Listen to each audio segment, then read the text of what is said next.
السلام علیکم خواتین و حضرات، ٹو دا پوائنٹ کے ساتھ میں ہوں ظہور بکسیر۔ اس وقت میں موجود ہوں آزاد کشمیر ضلع باغ کے سب سے بڑے حلقہ LA13 میں، اور اس وقت میرے ساتھ موجود ہیں حلقہ کے MLA اور سابق وزیر اعظم سردار عتیق احمد خان صاحب۔ سردار صاحب بہت شکریہ، آپ نے اپنی مصروفیت میں سے وقت نکالا۔ سردار صاحب، آپ کشمیر کے وزیر اعظم رہے ہیں، اس کے علاوہ آپ کے والد محترم مجاہد اول سردار محمد عبدالقیوم خان صاحب مرحوم، وہ یہاں کے 2 دفعہ صدر ہیں۔ آپ مجھے یہ بتائیں کہ آپ کے ایک خاندان کی صدارت اور آپ کی وزارت عظمیٰ کے دوران اس آزاد کشمیر کے اندر کیا تبدیلیاں رونما ہوئی ہیں؟ تھینک یو بیٹا جی، آپ کا شکریہ بہت۔ یہ تو جو ہے ویسے ہے کہ آزاد کشمیر کے بارے میں پہلے تو بنیادی طور پر معلومات ہونی چاہیے درست۔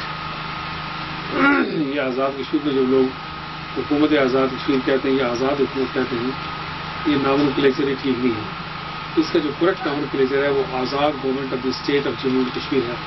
اردو میں آزاد حکومت ریاست جموں و کشمیر ہے، جس کا مطلب یہ ہے کہ یہ ساری ریاست جموں و کشمیر کے آزاد حصے کی حکومت ہے۔ میننگ دیئر بائی کہ یہ حکومت پوری ریاست کو ریپرزینٹ کرتی ہے، البتہ باقی محفوظ ہے اور یہ آزاد ہے۔ پہلی بنیادی بات نہیں ہے، اور یہ ایسی غلطی ہے کہ جو ہمارے بہت پڑھے لکھے لوگ اور ایکسپرٹس اور ماہرین، میں ریڈیو ٹی وی اخبارات میں دیکھتا ہوں کہ حکومت آزاد کشمیر حکومت، تو میں اس کی اصلاح کرنا چاہتا ہوں۔ صحیح۔ دوسری بات یہ ہے کہ آزاد کشمیر کے بارے میں آپ کو یہ معلوم ہونا چاہیے کہ آزاد کشمیر کی جو فزیکل آزادی ہے تو 1947 میں ہوئی، لیکن جو اس کی سیاسی جماعتی نظام یہاں قائم ہوا وہ جمہوریہ جہان کے زمانے میں 1970s میں قائم ہوا۔ آزاد کشمیر کو جمہوری حقوق پاکستان کے فوجی حکمران نے دیے، اس کو وہ کسی سیاسی حکمران نے نہیں دیے۔ صحیح۔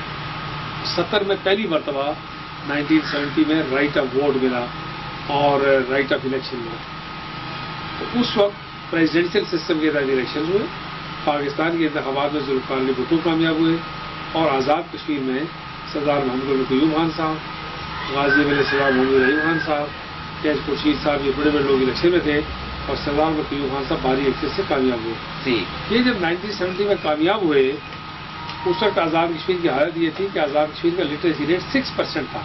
آپ لوگ اس کا تصور ہی نہیں کر سکتے اس عمر کے بچے کہ 6% کیا ہوتا ہے۔ 6% کا مطلب یہ ہے کہ اگر کوئی ڈیتھ میسج آیا ہے، تار آئی ہے، اور ایڈوانس صاحب چھٹی چلے گئے ہیں، تو وہ ڈیتھ میسج جو رات کو ملنا چاہیے وہ مہینے بعد چھٹی کے بعد واپس آئیں گے تو پڑھیں گے۔ ایک کالج مظفرآباد میں، ایک راولاکوٹ میں، میرپور میں تھا، تو وہاں سے سردار عبدالقیوم خان صاحب نے درختوں کے نیچے اور پہاڑیوں کے نیچے اسکول کھولے، اور کرتے کرتے کرتے یہ ہوا کہ پھر آزاد کشمیر میں MA والے، BA والے، FA والے، میٹرک والے، مڈل، حتیٰ کہ پرائمری لوگ بھی جب ٹیچر لگانے ختم ہو گئے تو مجاہد اول سردار عبدالقیوم خان صاحب نے پنجاب سے ٹیچرز منگوائے، اور بھمبر، کوٹلی، ویرپور کے علاقوں میں یہ جو ٹیچرز تھے یہ پنجاب سے آئے ہوئے ٹیچرز تھے۔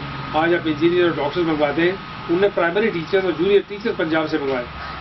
اس طرح جب آزاد کشمیر کے بارے میں آپ بات کرتے ہیں تو پھر یہ ماضی کا یہ نقشہ ایک جھلک آپ کے ذہن میں ہونا چاہیے۔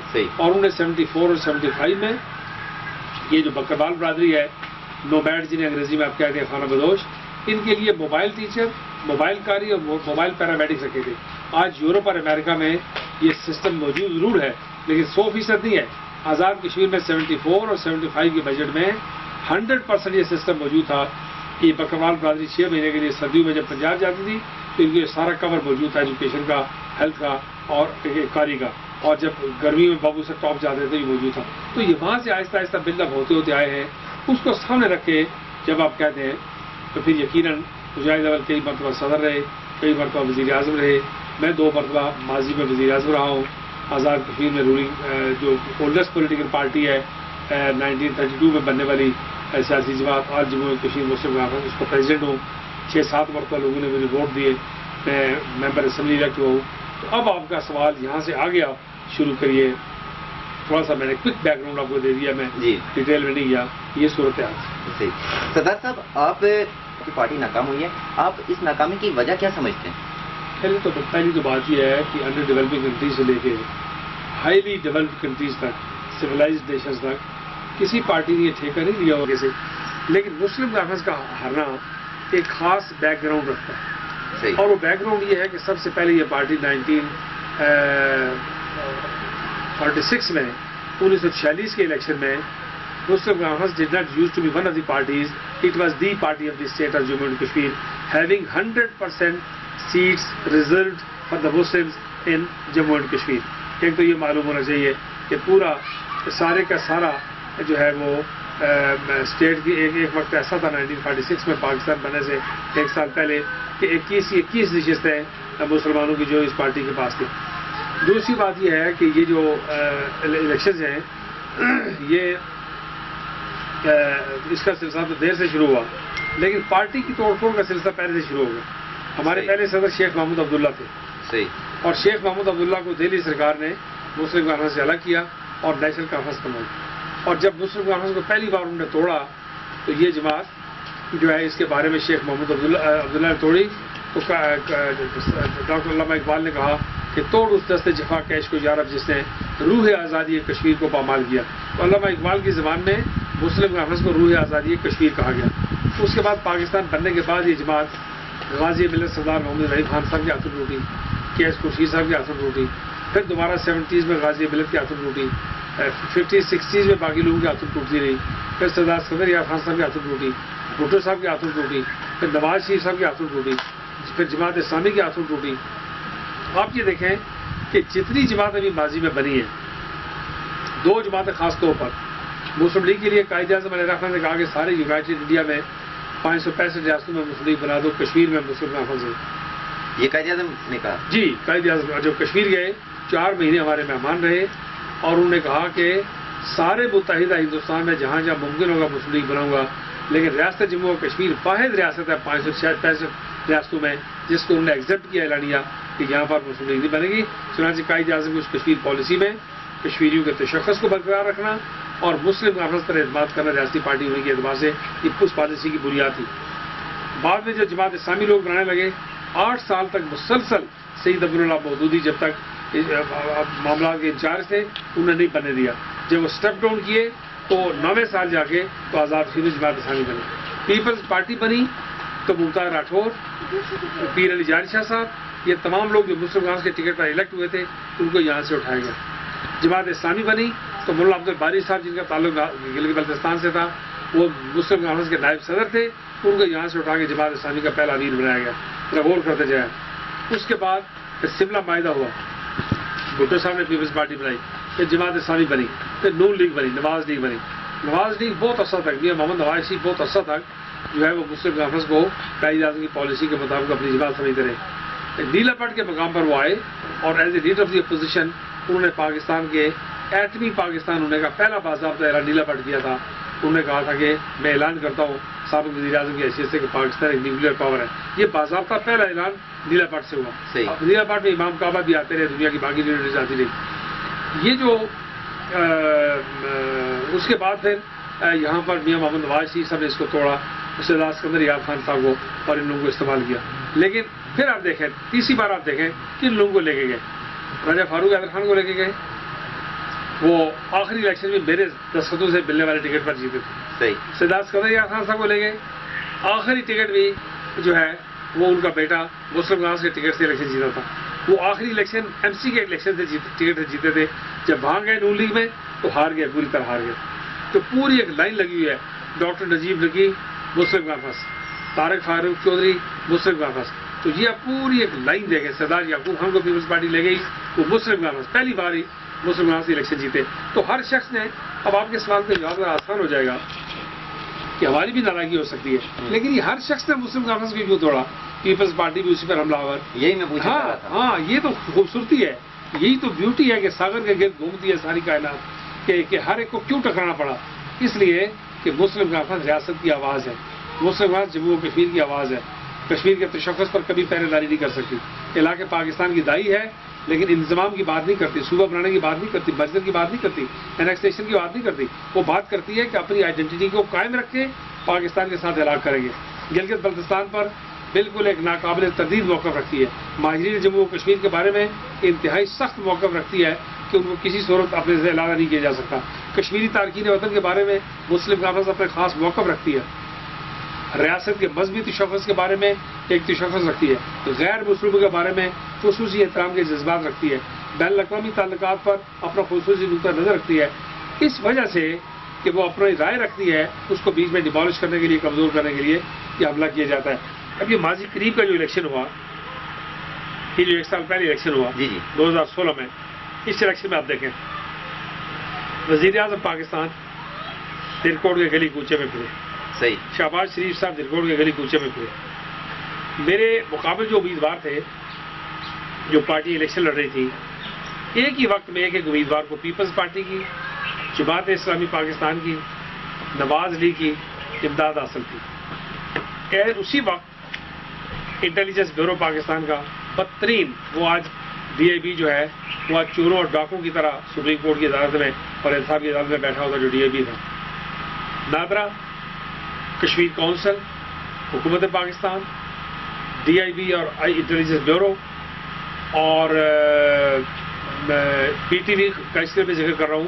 ان دنوں پی ٹی وی نے قومی اسمبلی اور سینٹ کا آفیشیلی بائیکاٹ کیا ہوا تھا، لیکن درگوٹ اور غازی آباد میں وہ لوکل کونسل کے ممبروں کے 40 منٹ کے لائیو پروگرام چلا رہا تھا. پی ٹی وی کی بات کروں، لائیو پروگرام غازی آباد سے، مکھیارا سے، کنتل سے، چمن کوٹ سے، ارجا سے، جہالہ سے، ڈیلا باٹ سے 40 منٹ کے لائیو پروگرام چلائے گئے.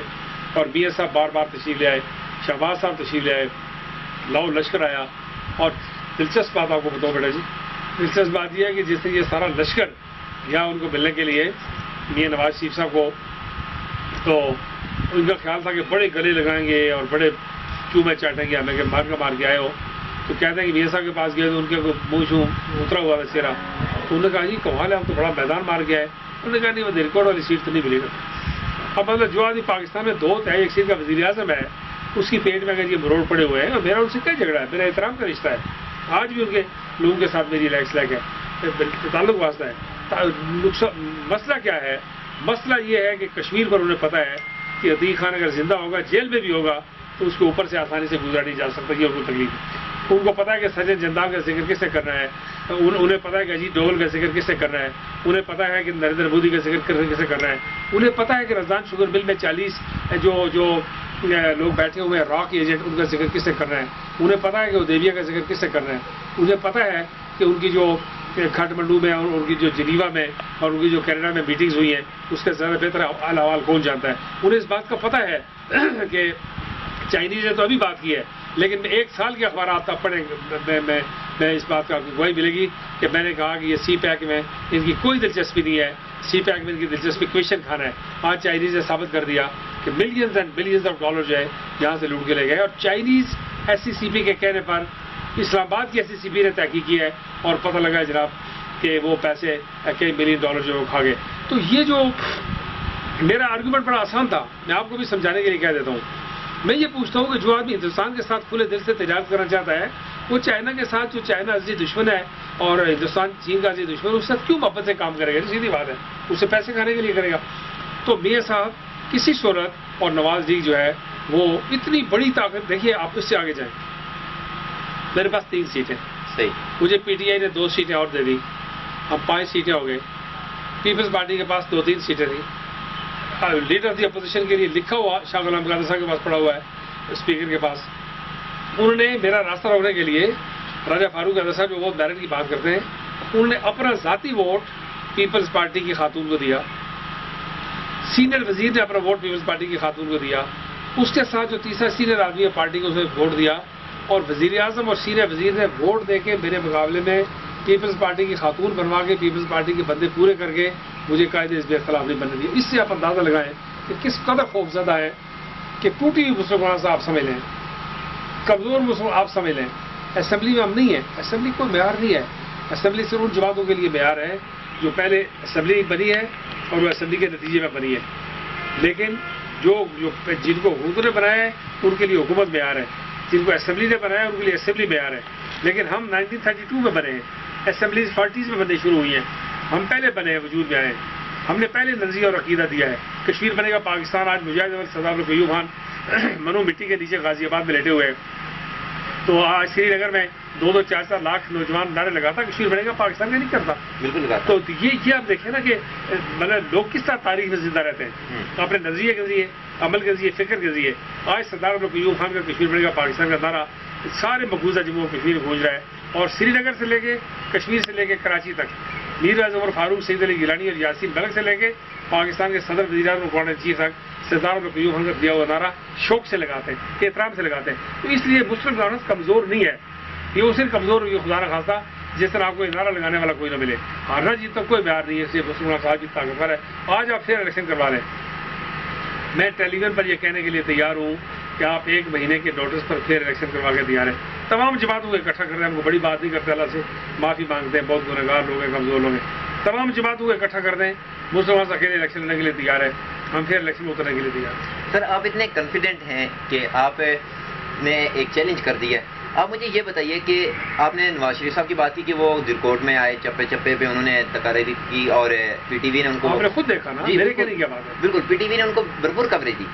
سردار صاحب یہاں پر پی ٹی آئی جب بنی تھی اس کے بعد عمران خان صاحب بھی یہاں پر آئے تھے، باغ اسٹیڈیم میں آئے تھے، انہوں نے یہاں پر بھی بات کی. اس کا آپ کے ساتھ اتحاد بھی ہوا اس جماعت کا الیکشن میں. اس کی وجہ سے آپ کو کتنی برتری ملی ہے؟ لیکن اسی وجہ سے برتری یہ ملی کہ میرے اس علاقے میں آپ کے میرے 2 قدم پہ پڑوس پہ 1 کروڑپتی نوجوان ظفر عباسی آپ کو ہمارا عزیز رہتا ہے. جی. جب فیصلہ ہوا، جب مجھے پتہ لگا کہ ڈڈیال میں میرے ضلع کا صدر Chaudhry Shaukat Ali P T I کے ساتھ نہیں ہے تو میں نے اس کو برطرف کر دیا. جب مجھے پتہ لگا کہ سمانی میں راجہ اقبال خان ساتھ نہیں ہے تو میں نے اس کو برطرف کر دیا. سردار صدر صاحب کا ایک عزیز میرا حلقے کا صدر تھا سردار ممتاز نکیال میں، جو پی ٹی آئی کے ساتھ ہی ہے، میں نے اس کو برطرف کر دیا. اس کے مقابلے میں پی ٹی آئی کا نمائندہ جو یہاں پہ تھا، پہلے وہ خود الیکشن لڑنے کی کوشش کرتا رہا، ظفر اقبال عباسی.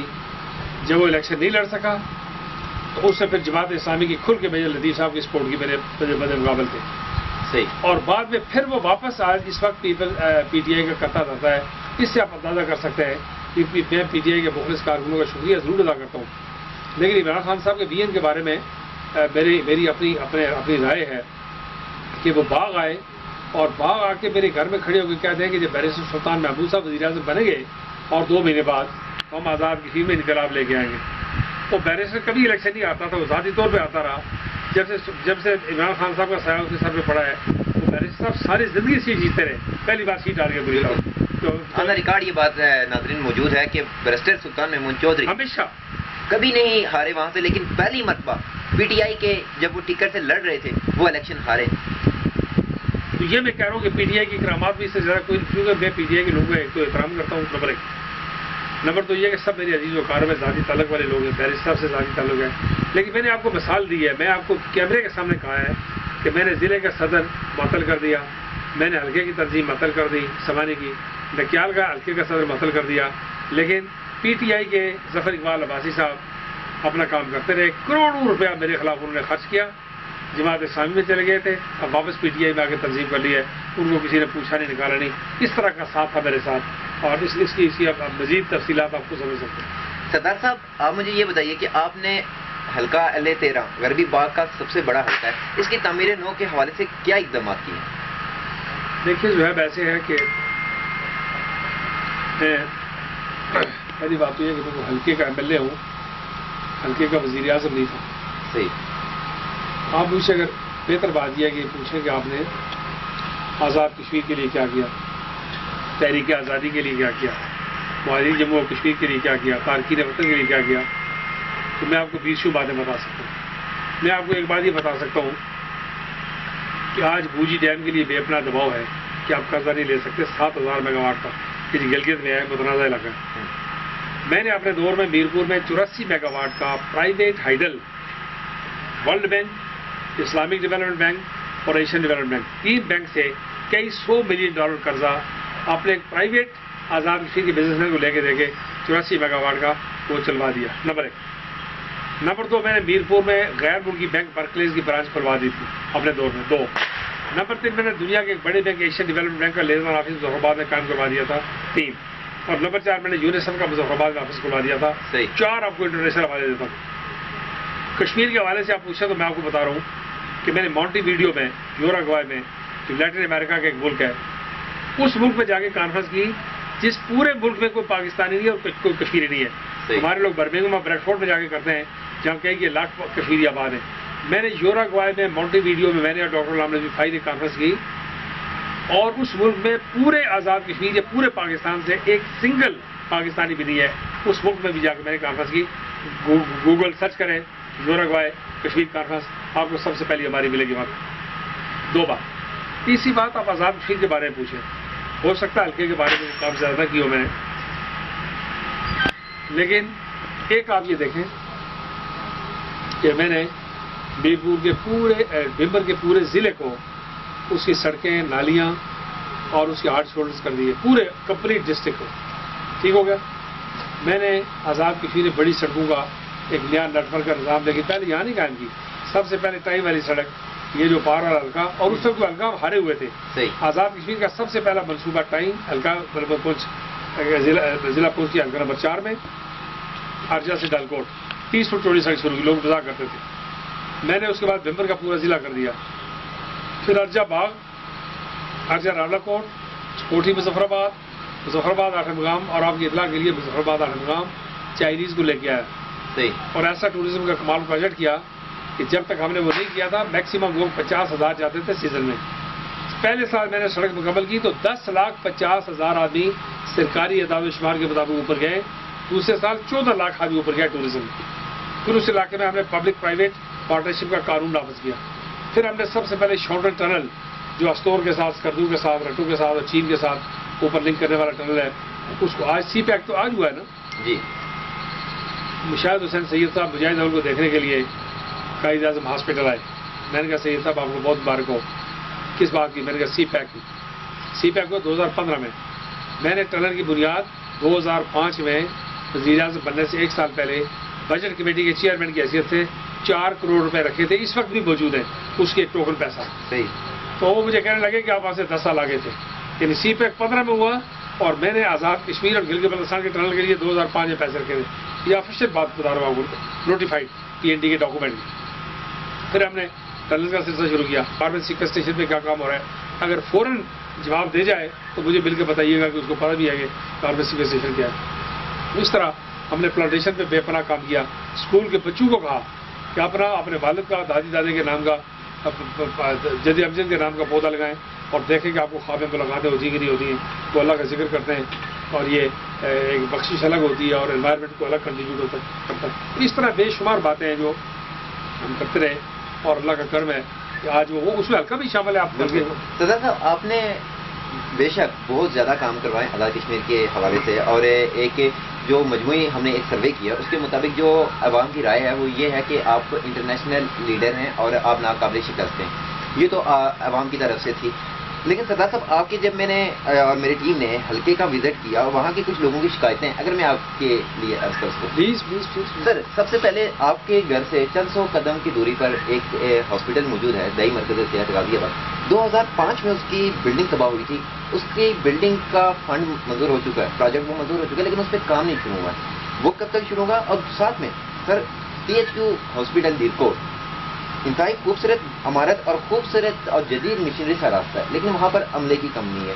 اور ساتھ میں میرا تیسرا اور سب سے زیادہ کرٹیسائز کیے جانے والا سوال وہ یہ ہے جناب کہ آپ کے گھر سے 11 کلومیٹر کے فاصلے پر واقع چڑالا گاؤں جو کہ کثیر آبادی پہ مشتمل ہے، اس کی تعمیر نہیں ہو سکی، اس کی روڈ کی، اور اس کے حوالے سے آپ کے سیاسی حریف بھی ہیں میجر لطیف خلیق، وہ ایک میرے خیال سے دھرنا دینے جا رہے ہیں 18 سپتمبر کو۔ لیکن میری انفارمیشن کے مطابق، اگر میں غلط نہیں، آپ مجھے میری اصلاح کر دیجیے گا، کہ اس روڈ کا 3 کلومیٹر کا ٹینڈر منظور ہو چکا ہے، جس میں میرے خیال سے مجھے کل انفارمیشن ملی کل کہ اس پہ ورک ہونے والا ہے۔ آپ مجھے ان تینوں 2 ہاسپٹل اور اس روڈ کے حوالے سے بتا دیں کہ یہ آپ کو آپ کی حکومت میں رہنے کے باوجود اس پہ کام کیوں نہیں ہو سکا، اور مستقبل میں آپ ان ہاسپٹل کے حوالے سے کیا اقدامات کریں گے؟ Thank you very much. پہلے اچھے سوالات آپ نے، اچھا مجھے شہزاد آپ نہیں پوچھ سکتے۔ پہلی بات تو یہ ہے کہ آپ نے جب یہ پوچھا کہ اس ہاسپٹل میں کچھ کمی ہے تو آپ کو کسی نے یہ بھی بتایا ہوگا کہ یہ ہاسپٹل پہلے تھا نہیں، کسی نے بنایا ہوگا، اور جس آدمی نے بنایا ہوا وہ آپ کے سامنے بیٹھے ہوئے۔ بالکل۔ اور جہاں کام رکا ہوا ہے وہاں یہ آدمی چلا گیا اور بعد یہ حکومتوں نے نہیں کیا۔ ایک بات صحیح۔ دیرکوٹ کا آپ نے ذکر کیا تو میں USAID کا خاص طور پہ شکریہ ادا کرنا چاہتا ہوں آپ کے ذریعے، بعد میں نے کیا کہ میں جب چلا گیا حکومت سے، یہ میں نے اپوزیشن کے دور میں بنوایا۔ بالکل۔ میں نے ان کو ریکویسٹ کی، اور یہ THQ ہے، تحصیل ہیڈ کوارٹر ہاسپٹل ہے، کہ ڈسٹرکٹ ہیڈ کوارٹر کے برابر کا ہاسپٹل ہے۔ اور یہاں پر ہونے والے دھرنے میں میں بھی شامل تھا، اور مجھے اچھی طریقے سے یاد ہے کہ اس وقت آپ نے اپوزیشن کے ساتھ مل کر یہ بہت محنت سے آپ نے یہ ہاسپٹل دلوایا۔ یہ میں اپوزیشن میں تھا، لیڈر دی اپوزیشن تھا، تو USAID کا بھی شکریہ ادا کرتا ہوں، رابرٹ رافیل کا اور ان کی ٹیم کا، انہوں نے یہ ہاسپٹل بنوا کے دیا، مجھے اکوپمنٹ دیا۔ باقی جو حکومتیں تھیں کون سی تھیں؟ ایک حکومت تھی پیپلز پارٹی کی، بالکل، اور دوسری حکومت آئی نواز ڈے کی۔ پیپلز پارٹی کی حکومت میں بڑے بڑے قابل احترام بھائی بھی ہیں، دوست بھی، ہمارا ذاتی تعلق بھی میرے حساب سے بہت اچھا ہے، وہ پیپلز پارٹی کے ساتھ تھے، ایڈوائزر رہے۔ صحیح، اس کے بعد وہ جماعت اسلامی میں چلے گئے۔ میجر لطیف صاحب کو ایک دن میں نے فیس ٹو فیس ڈیبیٹ دیا، سجاد صاحب بھی تھے، میں نے انہیں کہا کہ آپ اتنے بڑے سیاسی آدمی ہیں کہ دھیرکوٹ میں سراج الحق صاحب کے جلسے کی صدارت کرتے ہیں، چیرالے میں فاروق حیدر صاحب کے جلسے کی صدارت کرتے ہیں، اور یہ جو یونیورسٹی کا خرابہ کیا قمر زمان صاحب نے، باغ میں آپ سردار قمر زمان صاحب کے جلسے کی صدارت کرتے ہیں۔ تو میں نے کہا جو آدمی تمام جماعتوں میں باری باری رہا ہو، اس آدمی کو لوگوں کو چاہیے کہ اس آدمی سے پوچھیں کہ وہ آدمی اتنی ساری رد و بدل کے بعد کس نتیجے پر پہنچا ہے۔ پہلی بنیادی بات یہ، دھیرکوٹ میں آپ کا سوال بالکل ٹھیک ہے، غازی آباد والا سوال بالکل ٹھیک ہے، لیکن سوال ان سے پوچھنے والا ہے جو اس کے بعد حکومتوں میں رہے، حکومتوں کے ساتھ ہے۔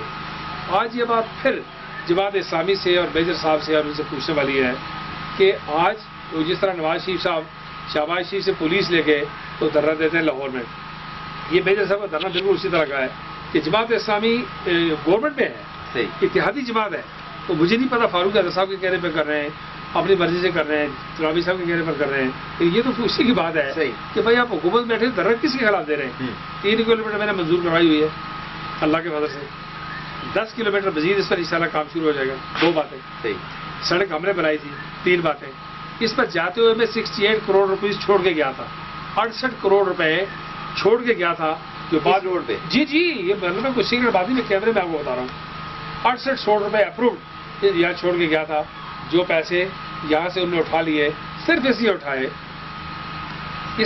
کہ صدر مسلمان کے خلاف ایکسپلائٹیشن کے لیے کوئی چیز موجود نہیں ہے، تو اگر کام ہو گیا تو ایکسپلائٹ کیا کریں گے، بالکل بائی ڈیزائن۔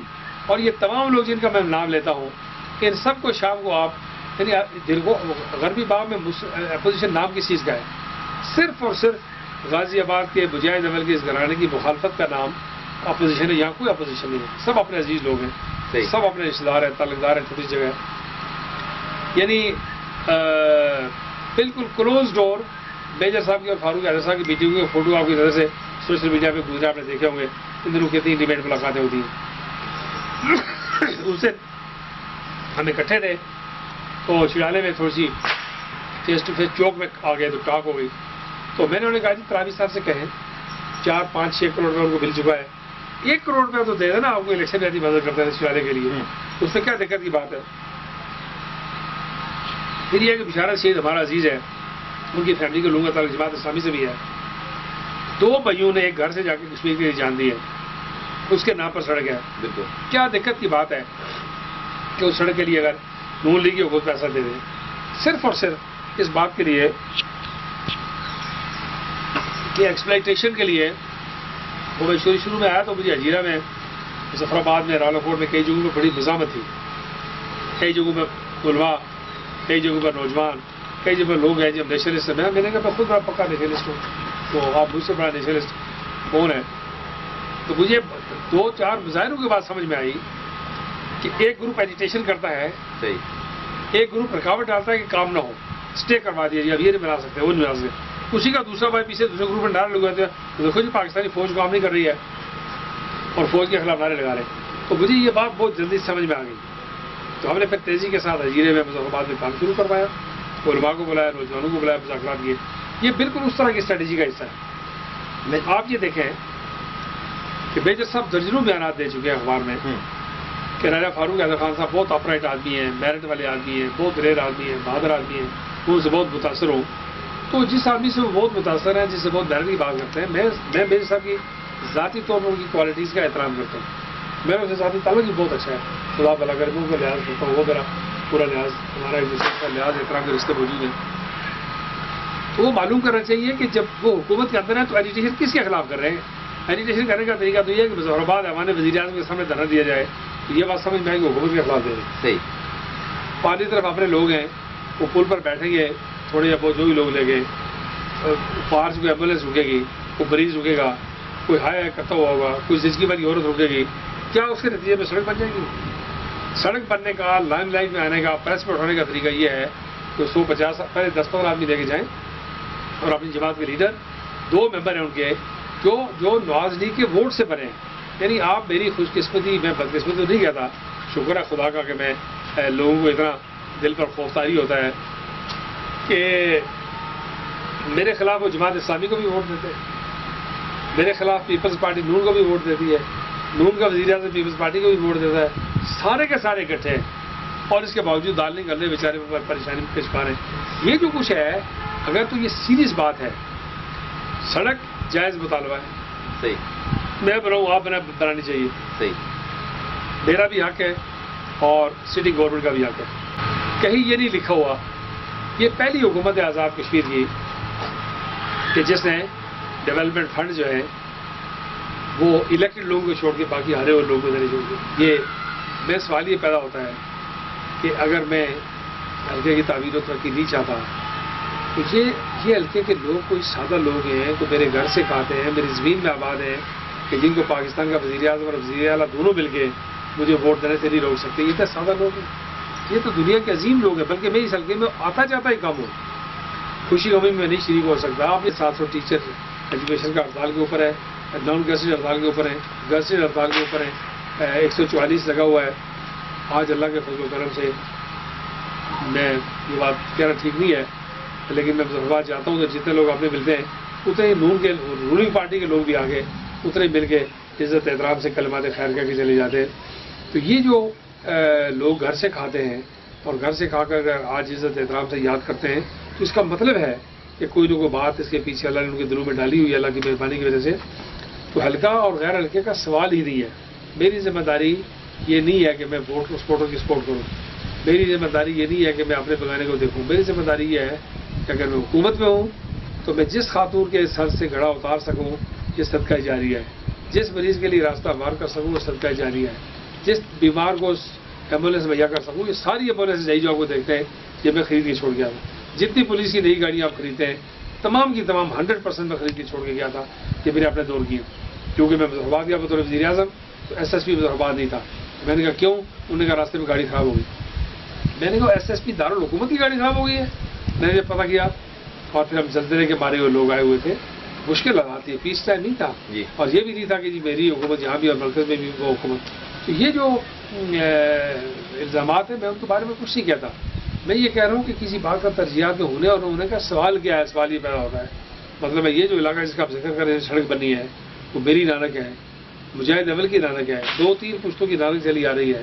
علاقہ وہ ہے جو تحریک آزادی کشمیر کی بنیادی گزرگاہ ہے، یہ صوبہ شریف سے فدر سے اب اوپر ہیں اس میں، اور یونیورسٹی میں نے بنوائی یہاں، پہلی ریاست جب سے وجود میں آئی ہے میں نے مجاہد اول ویمن یونیورسٹی کا کانسیپٹ دیا، پہلا نوٹیفیکیشن کیا، اور اس کو میں جیسے میں نے ذکر کیا ہے کہ بعد جب یونیورسٹی کا فنکشن ہو رہا تھا تو میرے ساتھ اسٹیج میں بیٹھے ہوئے تھے، وہ ویڈیو آپ دیکھیں، اسٹل فوٹو دیکھیں، سوشل میڈیا پہ دیکھیں، یہ سارے لوگ کئی لوگوں کے نزدیک اپوزیشن کی تعریف ہی یہ ہے کہ جو آدمی صدر ملک کی مخالفت کرے گا وہی صحیح اپوزیشن ہے، اور میں اس پر خدا کا شکر ادا کرتا ہوں، پریشان سردار صاحب آپ سے آخری سوال یہ پوچھنا ہے کہ یہاں کے عوام، آپ کا خصوصاً یہ غازی آباد، یہاں کے لوگ بنیادی سہولتوں سے محروم ہیں، ہاسپٹل کی بلڈنگ کی تعمیر کب تک شروع ہو جائے گی، اور ساتھ ہی ساتھ درکوٹ میں عملے کے لیے آپ کیا اقدامات کریں گے؟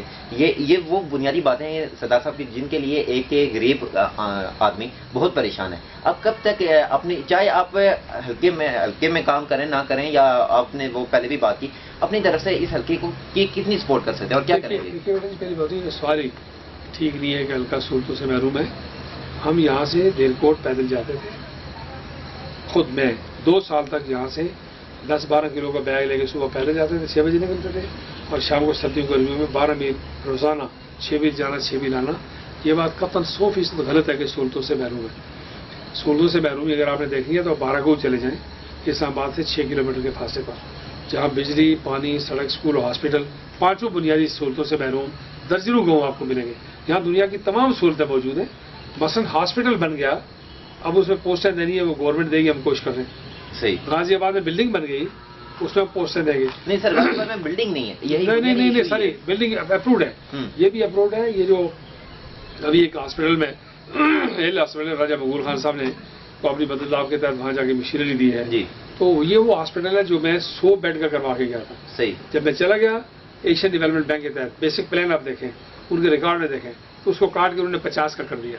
اب مطلب سوال یہ پیدا ہوتا ہے کہ پیسے رکھوا کے پلان منظور کروا کے گیا اس قسم کی وکٹمائزیشن جب ہوتی ہے اس بنیاد پر کہ مجھے کوئی نقصان ہوگا، وہ 100 بیڈ میں میں نے جا کے تو نہیں لیٹا تھا نا، مریضوں نے لیٹا تھا. اس لیے درکوٹ کا جو اسپتال ہے ہاسپٹل بن گیا، اعلیٰ قسم کا اکوپمنٹ آ گیا. پھر اکوپمنٹ انہوں نے مل کے چوری کروا لیا. یہ جو میری اپوزیشن کے لوگ اور باقی لوگ تھے، ان سب نے ہم نے شور شرابہ کیا. وہ بڑی مشکل سے برآمد ہوا، وہ چوری برآمد ہوئی، اور وہ بہت قیمتی اکوپمنٹ ہے. اب جو 80% کام جو ہے وہ تقریباً ہو چکا ہوا ہے. وہ کام اللہ کے فضل سے میں نے کروایا ہے. جو کام باقی ہے وہ میں سمجھتا ہوں کہ باقی حکومتوں کو کرنا چاہیے، اس لیے کہ سب کے لوگ ہیں. یہاں جماعت اسلامی نے ووٹ لی ہے، جہاں نون نے ووٹ لی. یہاں پہ میں آپ کی معذرت کے ساتھ بات کر رہا ہوں. میں نے عوام سے بات کی ہے، ان کی میں نے ایک سروے کے تحت میں نے یہ جانا ہے عوام تو حکومت سے بالکل مایوس ہے. نہیں دیکھیں نا، وہ اور بات ہے، وہ تو حکومت کی پرفارمنس کی بات ہے. میں اصول کی بات کر رہا ہوں. صحیح اصول ہے تو آپ درست کہ اصول ہے جو سٹنگ گورنمنٹ ہے وہ تھوڑا کرے یا بہت کرے، اس کو اپنے حصے کا کام کرنا چاہیے. مثلا میں اپنی بات کرتا ہوں کہ میں گورنمنٹ میں تھا تو ہٹیا میں ایک ہی ڈگری کالج ہے وہ میں نے دیا. ہٹیا میں لیپا میں سب ڈویژن بغیر مانگے میں نے دیا. صحیح. لیپا میں دو ٹنل کی بات میں نے بغیر مانگے کہے کسی کے دی. صاحبزادہ اسحاق ظفر صاحب اپوزیشن میں تھے تو میں نے بغیر کہے 24 گھنٹے کے اندر لیڈر آف دی اپوزیشن کا نوٹیفیکیشن کیا. وہ فوت ہو گئے تو میں نے کہا کہ جو گاڑی ان کے استعمال میں تھی ان کو دے دی جائے. مجھے کسی نے جنازے میں کان میں کہا کہ ان کی 2 بیگمات ہے، مجھے نہیں پتا تھا. میں نے کہا گاڑی اور دے دی جائے. صحیح. گاڑی بے شک سرکار کی ہے، لیکن ایک آدمی جو سال سے گوب کی خدمت کر رہا ہے، جس نے 5-6 دفعہ فاروق اعظم صاحب کو شکست دی ہے وہاں، اور ایک پاپولر آدمی ہے، گدی نشین ہے، تو میں نے کہا کہ ان کو ان کی عزت احترام کیا جائے. اب میں کہتا ہوں کہ مر گیا تو میں جان چھوڑوں. مطلب یہ ہے کہ یہ گورنمنٹ جو بھی ہوتی ہے وہ گورنمنٹ کا کام کرتی ہے. اس وقت جو بھی آدمی مؤذن ہے مسجد میں ہے وہ یہ کہے کہ پیسہ پاسے چلا گیا میں اذان نہیں دیتا، تو یہ نہیں ہو سکتا. اذان اسی کو وقت پہ دینی ہے. تو یہ جو کام تھے امپورٹنٹ کام، اس حلقے میں کوئی قابل ذکر محرومی نہیں اللہ کے فضل و کرم سے موجود ہے. اس کی مینٹیننس کی بات ہے. کہیں سڑک خراب ہے اس لیے کہ سلائڈ نے بند کی ہوئی ہے، لیکن پہلے وہ کسی نے بنائی تھی، اور اگر سلائڈ نے بند کی ہوئی ہے تو سڑک بنانی مشکل ہے. ایک سلائڈ صاف کرنے کے لیے تو ڈوزر لگائیں، 2 گھنٹے کے لیے گورنمنٹ لگائے. تو یہ جو خرابیاں ہیں اس کو ہم تو اپنے بطور ممبر اسمبلی اپنی پوری ذمہ داری پوری کریں. لیکن یہ بات سمجھنا چاہیے کہ یہ تمام لوگ جو مطالبات کرتے ہیں یہ تمام اکٹھے ہیں. الیکشن میں بھی اکٹھے تھے اور آج بھی اکٹھے ہیں، اور اس سے گورنمنٹ میں تو آفیشلی اکٹھے تھے. کوئی الزام تو نہیں لگا رہا میں. صحیح. جی ناظرین، آپ نے سابق وزیر اعظم آزاد کشمیر سردار عتیق احمد خان کی گفتگو سنی. آپ نے دیکھا کہ ان کے کیا نظریات ہیں اور یہ کس حوالے اور کس طریقے کار سے یہاں پہ ورک کرتے آئے ہیں اور کریں گے. ہم بھی دعا گو ہیں اور پر امید ہیں کہ اس حلقے کی اور اس پورے آزاد جموں و کشمیر کی قسمت بدلے گی اور ایک دن یہ کشمیر بنے گا. پاکستان کا نعرہ ہر ایک کشمیری جوش و خروش لگائے گا. اسی کے ساتھ اجازت دیجیے زوہیب بکثیر کو. پاکستان زندہ باد، کشمیر پائندہ باد.